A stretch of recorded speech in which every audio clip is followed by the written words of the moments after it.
The way my father's voice turned razor sharp when he spoke to me. The way my mother's eyes darted away when I walked into the room. The way my siblings whispered behind my back, their laughter always dying the second I got close. But still, I wasn't ready. Not for the moment when my father, the man who was supposed to protect me, looked me dead in the eye and said, "You never brought anything good to this family." The words landed like a punch to the gut. My breath caught. The floor felt like it shifted under me. I was standing in our living room and suddenly I didn't belong. My mother stood beside him, arms crossed, mouth tight with disapproval. My younger brother lounged on the couch, watching like it was some second-rate drama. My older sister, Stephanie, didn't even look up from her phone. I swallowed hard. "Dad, what are you talking about?" His face twisted like my confusion was an insult. "I mean exactly what I said, Alyssa. You've never contributed anything. You're a burden, a waste of time." Those words echoed. A waste of time. I forced myself to breathe. Is this because I don't have a high-paying job yet? I kept my voice steady, but my heart was pounding. They had no idea how hard I'd been working, the long hours, the side gigs, the learning curve. I was building something, slowly, silently. But that didn't matter to them. My mother finally spoke, her voice cold. "It's not just about money, Alyssa. It's about you. You've always been difficult." That stung more than I expected. "Difficult?" I scoffed. "You mean independent? You mean not being your doormat?" My father's jaw tightened. "Watch your tone." I clenched my fists. "I work hard. I've never asked you for anything. And still I'm not enough?" He didn't flinch. "You bring nothing of value. Look at Stephanie. She has a stable career. Look at Michael. He's got his life together. But you? You're chasing fantasies." I glanced at my sister, still glued to her phone. Sure, she had a career, but only because Dad handed it to her. And Michael? He coasted through life on favors and freebies. Me? I built everything I had, alone, but in their eyes, that meant nothing.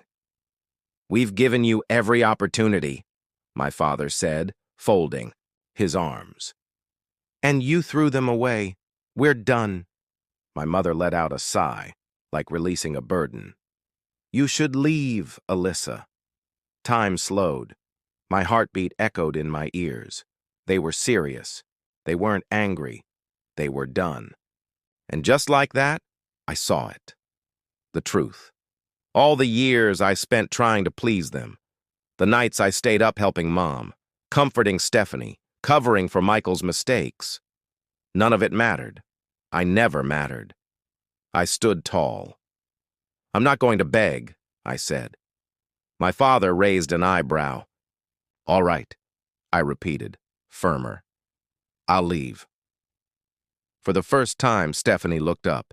Michael blinked, confused. Even my mother flinched. I didn't wait. I walked to the door, hand on the knob, and glanced over my shoulder, and, for the first time in my life, I wasn't afraid.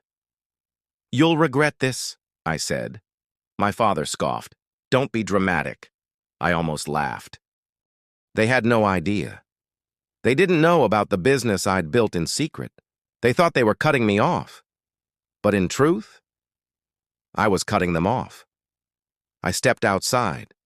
The cold air hit my skin, and I walked away. 2 years passed. Leaving? That was the easy part. What came next?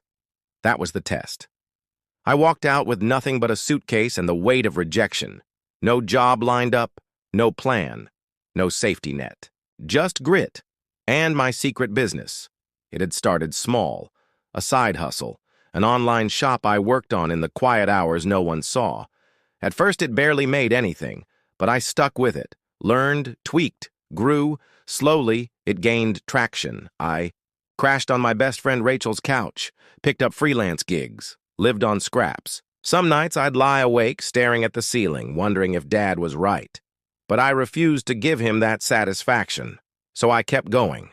I studied harder, marketed better, scaled smarter. Sales picked up. Repeat customers came. My confidence grew. 6 months in, I checked my account and saw 5 figures. For the first time ever, I wasn't just surviving, I was winning. By year's end, I had a real business. I moved into a sleek apartment with skyline views, bought things I used to dream of, all of it, mine. No shortcuts, no help, no family, but still. Their words echoed. You never brought anything good to this family. And then, it happened. A text from an unknown number. Dad. Alyssa, we need to talk. 2 years of silence, no birthdays, no calls, nothing. And now, need. I ignored it. A week later, Mom. It's important, please call us. That please nearly made me laugh. I stayed silent. Then came the calls, the voicemail. My mother's voice, shaky, unfamiliar. Alyssa, please, we're struggling. Your father lost his job. The house is at risk. We don't know what to do. I sat still, listening. These were the same people who called me worthless, who threw me away without hesitation. And now, they were begging. I didn't feel guilt. I didn't feel pity. All I felt was clarity. I didn't need them. They needed me. And for the first time in my life, I had the power. They thought they could tear me down. They thought I would fail. But they had no idea who they were up against. I hovered over the call button, phone in hand. Not yet. Let them sweat. Let them feel what it's like to be powerless, the same way they once made me feel. The next time they heard my voice, it would be on my terms. For 2 weeks, I ignored them. Messages, missed calls, voicemails piling up. Every day my phone lit up with new desperate attempts from the very people who once told me I wasn't worth their time. Poetic, really. I spent years chasing their approval, twisting myself into knots to fit their mold, a mold I never belonged in. And now? Now they were the ones waiting on me. I had the power, and I was finally ready to use it. It wasn't until the 15th voicemail from my mother, her voice shaking, tears just beneath the surface, that I decided it was time. Time for them to hear me. Time for them to understand exactly who they had thrown away. I hit call. The moment she answered, she inhaled sharply. Alyssa. Her voice was small, weak. I leaned back in my chair, watching the city skyline through the window of my office. My office in a building I owned, built from the ground up for my success. Took you long enough, I said. She hesitated. We weren't sure you'd answer. I wasn't sure either. A heavy pause, then she cleared her throat. Things have been difficult. Your father, he lost his job. I know. My voice was flat, detached. A sharp inhale. Who told you? I almost laughed. It's amazing what you learn when people start crawling back into your life. She sighed. No anger. Just exhaustion. Alyssa, we need your help. Do you? Because 2 years ago, I was a burden. A waste of time. Nothing. So why now? Silence. Then, a broken whisper. We were wrong. Those words hung heavy in the air. For the first time in my life, my mother was admitting it. But was it real? Or just desperation? She kept talking, voice trembling as she unraveled everything. Dad's severance ran out. Bills stacked up. Stephanie got laid off. Michael, who had never struggled for anything, had nothing to give. The family was falling apart. And I was their last hope. I should have felt something, pity, sadness, bitterness. But all I felt was the sharp metallic taste of irony. Now I was valuable. Now I was enough. I let her finish. And Dad, I asked. What does he have to say? She hesitated. He wants to talk to you. I almost laughed again. This was the same man who told me I was worthless, who kicked me out without a second thought, and now he wanted to talk. Interesting, I exhaled. Put him on. Muffled voices, shuffling, then, Alyssa. His voice was still stern, but not the same, not sharp, not commanding. It sounded tired, smaller. I let the silence stretch, but I wasn't just going to enjoy the moment.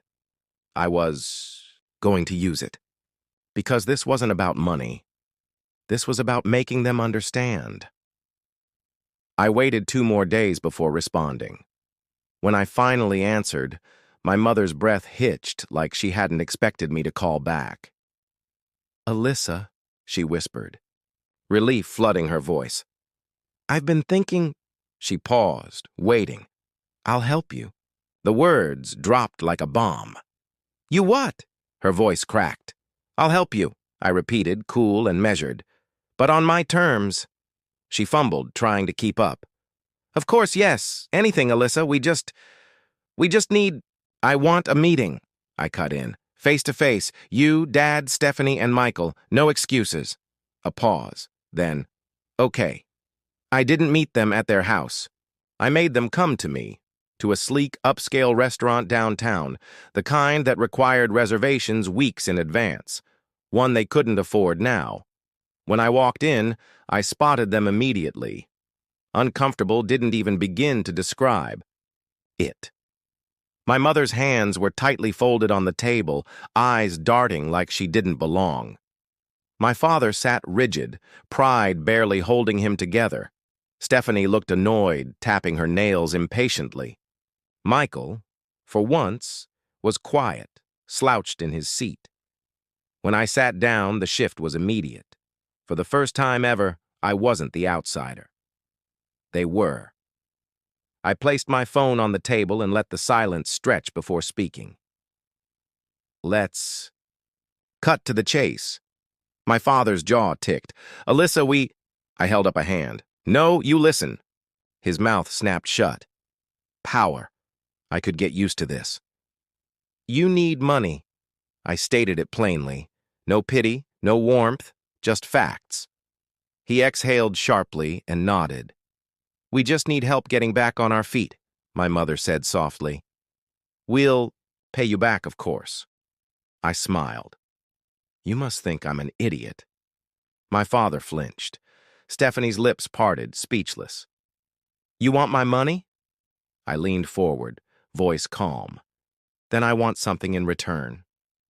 My father frowned. Alyssa, we're your family. I laughed, cold and low. You stopped being my family when you threw me out. Silence, sharp, cutting. Stephanie scoffed. Are you seriously still holding a grudge? That was years ago. I turned to her, eyes like ice. If you lost everything tomorrow, would you expect me to help you? She hesitated. Well, yeah. Why? Because we're family. I smirked. Exactly. I let the words hang in the air. And yet when I had nothing, you left me in the cold. Stephanie said nothing. I'll give you the money. My mother exhaled in relief.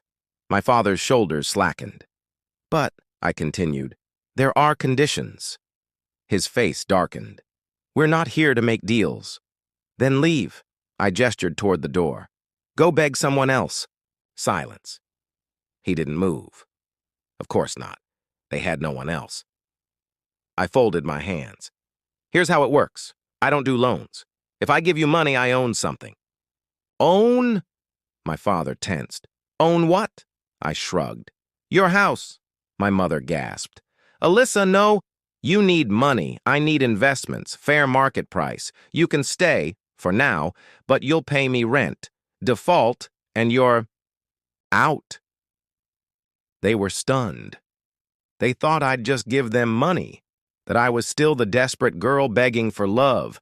Not anymore. My father's fists clenched. This is ridiculous. I smiled. Then find another option. He didn't. Speak. He couldn't. Take all the time you want, I said, standing up. But the offer expires in 24 hours. 24 hours passed. Nothing. No calls, no texts, just silence. But I knew them. Silence wasn't surrender. It was resistance, a last gasp of pride. They thought they were calling my bluff. What? They didn't know.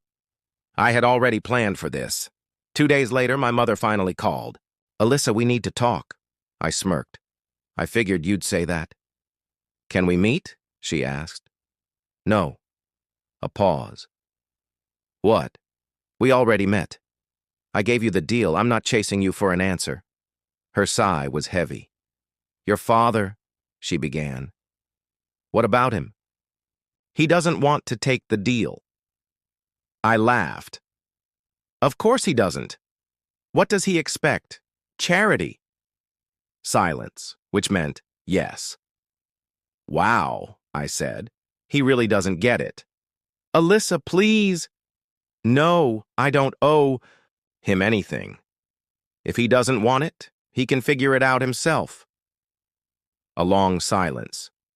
Then softly, "He's sick." Everything stilled. "What?" "Heart condition. Diagnosed last year. It's getting worse."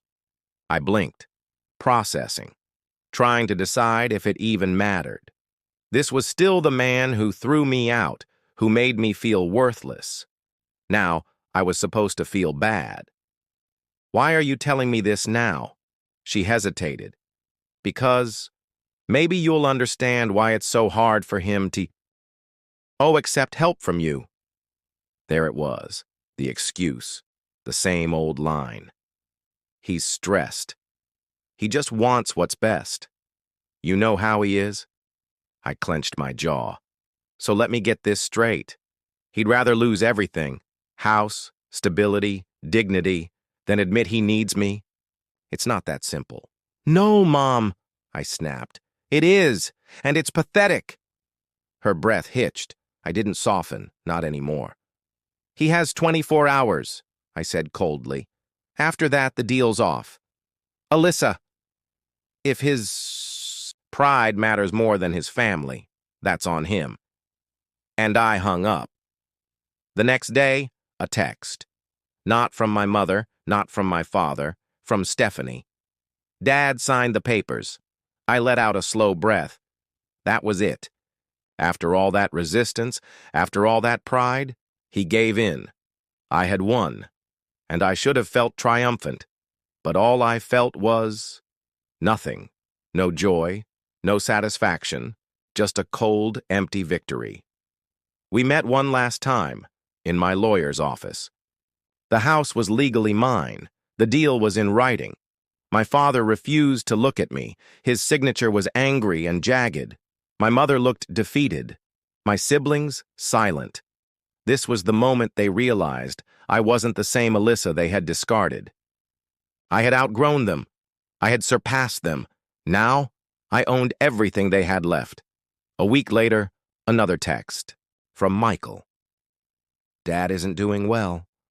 You should come by." I stared at the screen.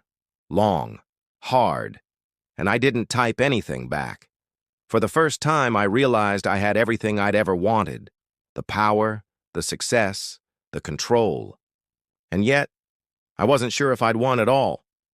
I sat alone in my office, staring at the text from Michael. "Dad isn't doing well. You should come by." For 2 years, I'd waited for this moment. The moment my family would need me, would finally see my worth. I thought I'd feel vindicated, satisfied, maybe even triumphant. But instead, I just felt tired. Because getting here had cost me. Years spent chasing their approval. More years spent pretending I didn't need it. I had built everything from scratch, carved out my success with raw determination and grit. And now, I held all the power. Their future was in my hands. And I wasn't sure I even wanted it. I drove back to the house I once called home. It looked smaller now, more worn down. The yard was overgrown, paint chipped at the edges. Or maybe it had always looked like this, and I was just seeing it clearly for the first time. I knocked. The door creaked open, and there was my mother. Her eyes widened. "Alyssa," she whispered. I didn't answer. I stepped inside. The living room hadn't changed. The same couch, the same faded curtains, the same family photos. But the feeling was different. It wasn't theirs anymore. It was mine, and they all knew it. I walked past her in silence, down the hall, and into my father's room. He was sitting on the edge of the bed, staring out the window. Smaller than I remembered, diminished. A man who once towered over me now looked like nothing more than a tired, sick old man. He turned his head slowly. Recognition flickered. "So you finally came," he said, his voice raspy. I crossed my arms. "You didn't think I would?" A dry chuckle. "Didn't think you'd waste your time." I exhaled. "That's funny. 2 years ago you said I was wasting my life, that I'd never be anything." He didn't argue, just pressed his lips together like he was holding back what I wanted to hear. I wanted him to admit it, to say I was right, that I mattered. But he didn't. "I suppose you're here to gloat," he muttered. "Would it matter if I was?" I asked, tilting my head. His expression hardened briefly. The old version of him flashed in his eyes. The man who had cut me down, dismissed me, erased me. But it passed. That man was gone. Just a ghost now. And suddenly, I realized I didn't need to win. I already had. And I was done fighting ghosts. I stepped forward and placed a folded document on the nightstand. He looked down at it, puzzled. "What's this?"